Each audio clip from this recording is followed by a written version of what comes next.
Alright guys, so in a previous video that I demonstrated this device here with my Dreamcast going into my RetroTink 5X Pro, I mentioned that I had a slight issue with it. So it's not the device itself, there's nothing wrong, it works perfectly fine.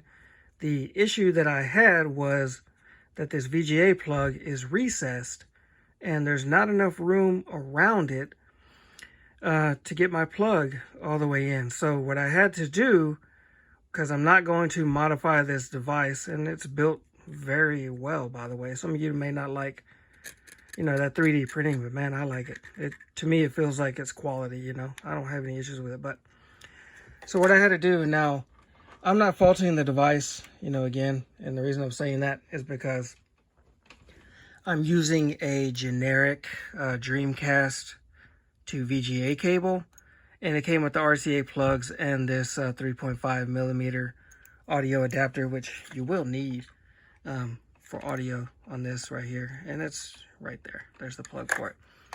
So what I had to do was, since this was just a $12 cable, at least at the time, was cut on the edge of it, as you can see, because the plug wouldn't fit in there. It's just like there was not enough room, or the generic cable, not sure, just has a little bit more sizing around the port itself.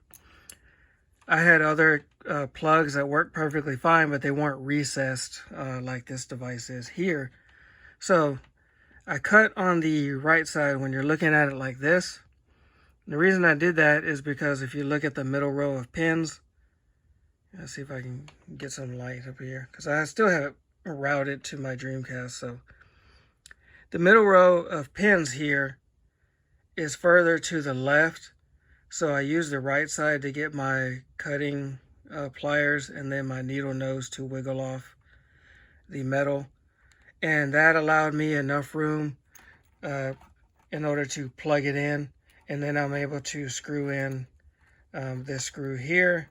I can't get this one on this side, but even without screwing them in, it fits snug, and it's not going to come out either way. But that's what I had to do. So I don't know, some of you may run into that issue, so I figured I'd go ahead and make a short video just to kind of show you what I did here. And again, I cut off some of that metal because it needed to go. I'm not going to modify this device because, man, it works great. If you check out my previous video, I mentioned that I had an issue, but if you check out that video, you can see the quality of it in 1080p, and then when I connect the M Classic to it, it looks even better.